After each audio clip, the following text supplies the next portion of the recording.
Nous sommes dimanche 2 novembre. Toute l'actualité dominicale sur la télévision Labari a commencé par les titres.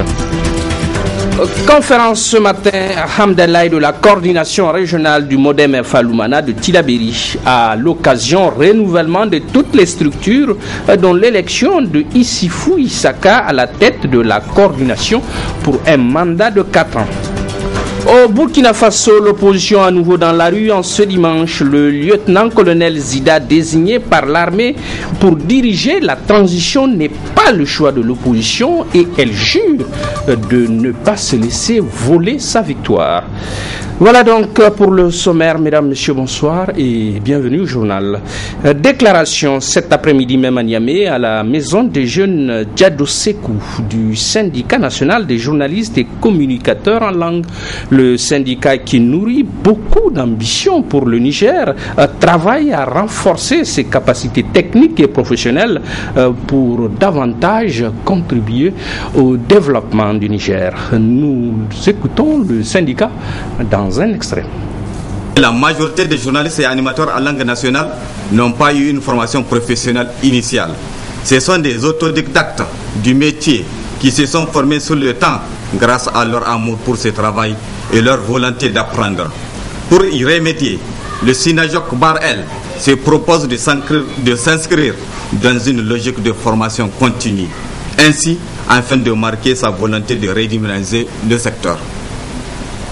Le Sinajok se propose de s'inscrire dans une logique de formation continue, ainsi afin de marquer sa volonté de redynamiser le secteur. Le syndicat entend initier des ateliers de formation, des séminaires et colloques pour contribuer à la consolidation et au perfectionnement des connaissances des journalistes en langue nationale des différents organes médias publics et privés, pour mieux accomplir leur noble mission afin de répondre aux attentes du public, de nos jours de plus en plus en exigeant parce que perpétuellement en quête de la vraie information. C'est pourquoi nous ne laisserons jamais de le dire. La nomination de M. Yahouza Sadissou à la tête du ministère en charge de la communication est à saluer à beaucoup d'égards. En effet, cette nomination vient prouver une fois de plus que les journalistes et communicateurs en langue nationale, malgré les préjugés, peuvent espérer, en fonction de leurs valeurs intrinsèques, accéder à toute haute fonction publique et privée. Elle est à saluer aussi pour les multiples soutiens et réformes qu'il n'a cessé d'apporter dans le secteur de la communication au Niger, notamment en apportant des réformes visant à conférer aux langues nationales la place qu'elles méritent dans le secteur des médias au Niger. Résolument engagé à participer au développement de l'éducation et la formation au Niger à travers la promotion des langues nationales, le SINAJOC lance un vibrant appel à l'État et aux promoteurs des médias. 1. D'encourager et promouvoir le multilinguisme au Niger. 2. D'exiger aux officiels d'accorder une importance aux langues nationales dans leur stratégie de communication.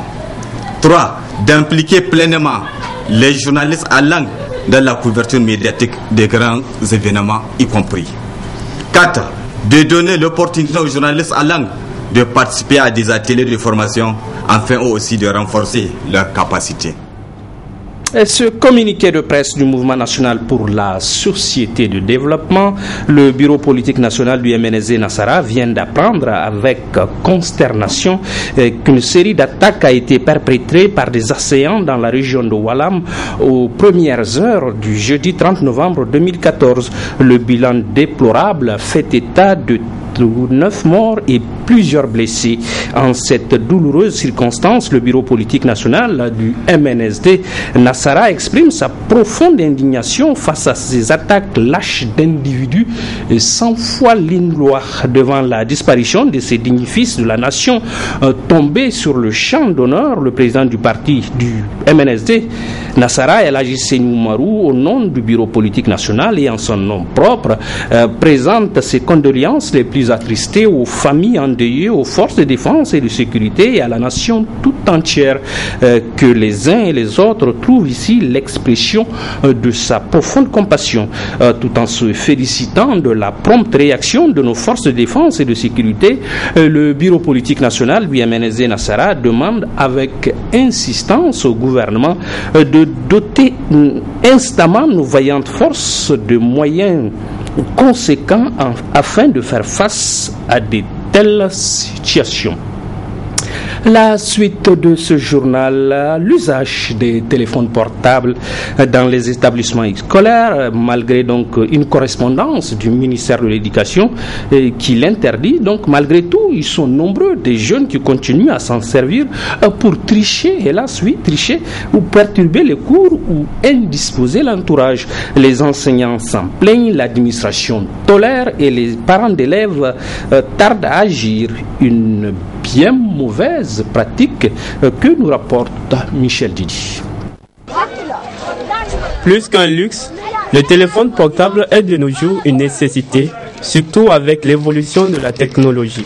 Comme toute chose, le téléphone portable a des avantages et des inconvénients. Ainsi, dans les établissements scolaires, notamment dans les classes, le portable sert de support pour les tricheries à travers des SMS, l'écoute de la musique et des jeux, ce qui déconcentre les élèves. C'est vraiment un problème sérieux du moment où il s'agit à l'école d'un lieu d'apprentissage. Et vous conviendrez avec moi que lorsque vous êtes en train de dispenser votre cours et que c'est là des appels retentissent et que les élèves se permettent de prendre et sortir à aller téléphoner, c'est le problème. Il s'agit de transmettre des messages, ça ne va pas passer. Conscient, le ministère de l'Éducation nationale a adressé des correspondances aux chefs d'établissement pour interdire cette pratique. Des fois, il y a les enfants, c'est pour des simples jeux. Donc on fait cours, il y en a qui même prennent des pauses, donc des professeurs. Ensuite, il y en a qui, par exemple, ils font des messages quand il y a un devoir et ils mettent ça sur le mode silencieux et on envoie donc les réponses.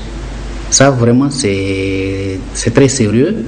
Donc nous avons lutté beaucoup contre ce phénomène depuis l'an passé à notre niveau.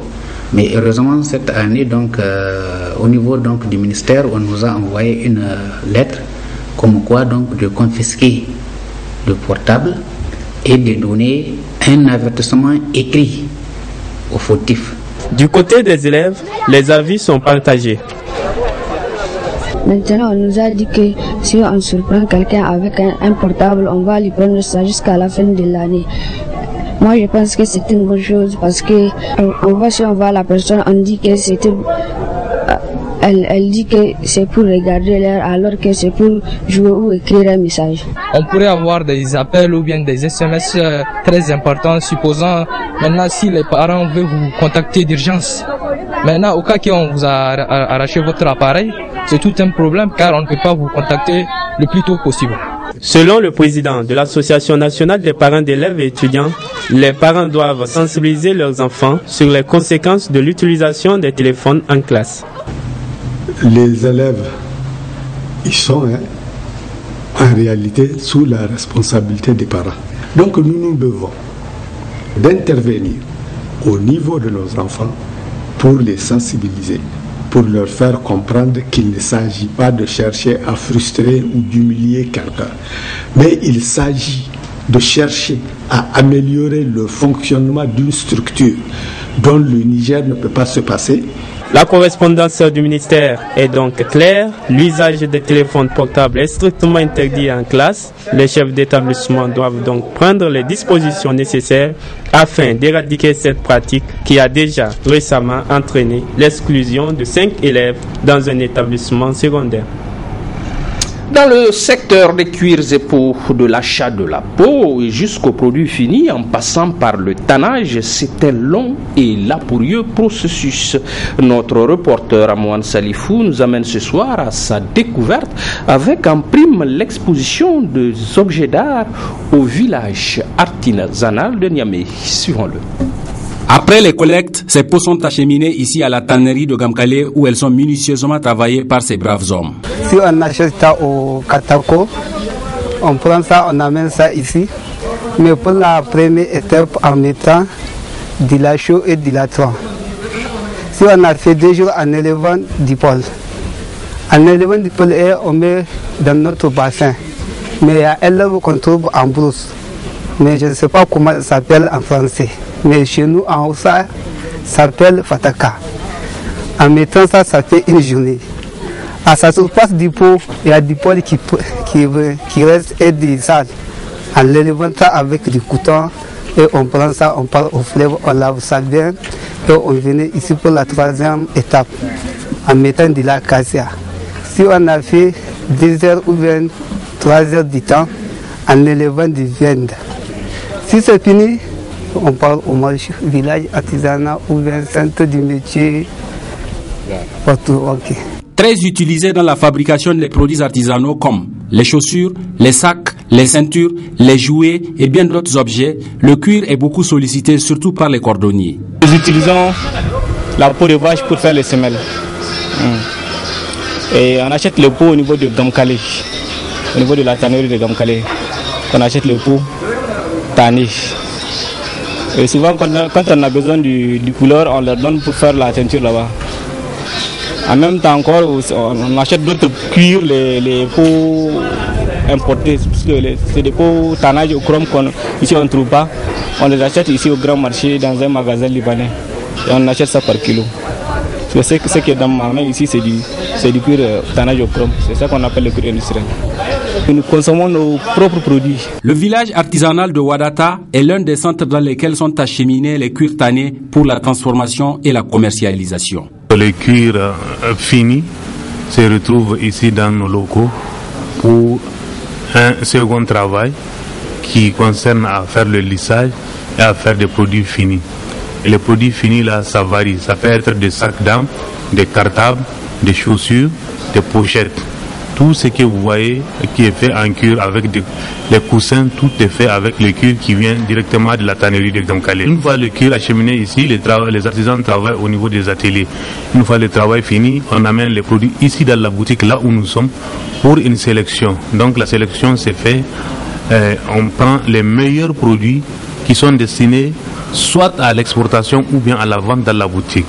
Donc quand vous venez dans la boutique du village, ce sont les produits de premier choix que vous allez trouver. Donc la promotion, la vente et l'exportation se font par le biais de notre site qui est le www.gie-dani.com.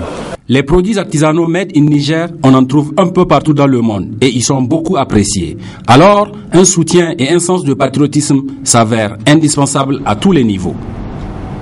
Retour à la politique, elle nous rattrape dans ce journal et cap alors sur Hamdallaye où ce matin et à l'occasion de la conférence de la coordination régionale Modène Faloumana de Tillabéri, Issifou Issaka a été élu président de la coordination pour un mandat de 4 ans. Une conférence qui a permis le renouvellement de toutes les structures de la coordination, nous rapporte Adam Soumana et Chebou Guisso, nos envoyés spéciaux. L'ensemble des coordinations départementales de la région de Tillabéri et leurs démembrements se sont fortement mobilisés à l'occasion de cette conférence régionale du Modène Faloumana pour la mise en place du bureau de leur coordination régionale. Un processus qui s'est déroulé en présence d'un huissier de justice avec une vérification minutieuse des mandats. 2 adresses ont marqué le début des travaux, dont entre autres le mot de bienvenue du coordonnateur Loumana de Kolo, Seydou Tahirou, et celle du coordonnateur régional sortant, Nouhou Moussa, qui en rendant la démission de l'ancien bureau a remercié l'ensemble des militants de la région de Tillabéri pour la confiance placée en eux lors du mandat écoulé. Puis vint le moment tant attendu que l'élection des membres du bureau, élus tous à l'unanimité par les délégués, avec pour président Issaka Issoufou. Ce dernier dit mesurer la grandeur de la mission et confiée par la coordination régionale. Je dis que la tâche qui nous attend est certes exaltante, mais noble. Nous devons de nous surpasser et de travailler sans relâche à consolider et à renforcer les acquis de notre parti. Laissons de côté les considérations individuelles ou partisanes et n'ayons dans notre ligne de mire que les intérêts de notre parti et de notre pays. Restons fidèles aux idéaux de notre parti et soyons persévérants dans la conduite de nos actions, car ne dit-on pas que la persévérance est le secret de tous les triomphes. Puisse Allah, le Tout-Puissant, je veux dire le seul puissant, guider nos pas afin que triomphe justement le moderne FA Lumana pour que vive le Niger. Ce bureau a comme secrétaire général Issaka Hassan Djegoulé, Dr Haruna Issa Amadou, premier secrétaire général adjoint, et Amadou Bouemadi Azuma, élu au poste de trésorier général de la coordination régionale Lumana de Tillabéri. Auparavant, les bureaux des jeunes, des femmes et celui de Phoenix ont été présentés à l'assistance et plusieurs résolutions formulées lors de ces assises. La conférence régionale de Tillabéri réunie en session ordinaire à Alhamdoulilah ce jour 2 novembre 2014. 1. Apporte son soutien sans réserve au président du parti, son Excellence Hama Amadou, dans les épreuves qu'il traverse. 2. Demande au prochain congrès national du parti, qui se tiendra incessamment, de présenter la candidature de son Excellence Hama Amadou, président du modèle FA Lumana, aux élections présidentielles de 2016. Fait à Alhamdoulilah le 2 novembre 2014, la conférence. Puis les conclusions de la réunion du bureau de la coordination régionale en date du 1er novembre 2014. La conférence régionale de Tillabéri réunie en session ordinaire à Alhamdoulilah ce jour 2 novembre 2014 apporte son soutien indéfectible à l'ARDR pour sa lutte quotidienne dans le cadre de la défense de la démocratie et le rétablissement de l'état de droit au Niger. Fait à Alhamdoulilah le 2 novembre 2014, la conférence. La conférence régionale de Tillabéri, réunie en session ordinaire à Alhamdoulilah le 22 novembre 2014, apporte son soutien sans réserve à l'ensemble des députés de l'opposition en général et du moderne FA Lumana en particulier, pour leur digne conduite sans faille et leur courage à résister à toutes les formes de marchandage et de chantage. Par ce comportement, ils honorent la confiance à eux placée par le peuple nigérien. Et à Alhamdoulilah le 2 novembre 2014, la conférence. Résolution spéciale. Une fois encore, le peuple nigérien a été endeuillé suite à l'attaque barbare, ignoble et non justifiée perpétrée par des hommes armés non encore identifiés. À cette circonstance douloureuse, la conférence régionale de Tillabéri, réunie à Alhamdoulilah le 2 novembre 2014, adresse au président de la République, chef suprême des armées, aux forces de défense et de sécurité et aux familles endeuillées ses condoléances les plus attristées, et prie Dieu, le tout miséricordieux, de recevoir leur âme dans son paradis éternel. Amen. La conférence souhaite par la même occasion un propre rétablissement aux blessés et demande instamment au gouvernement de tout mettre en œuvre pour retrouver les portés disparus. À noter qu'un mandat a été donné à ces hommes et femmes pour compléter les autres postes du bureau de la coordination régionale Modem Falumana de la région de Tillabéri. Une région qui est fortement attachée aux idéaux du parti et surtout à son président Hama Amadou. Fin de ce journal, merci à vous tous, chaque jour plus nombreux à nous suivre. Nous dit-on infiniment merci et au revoir.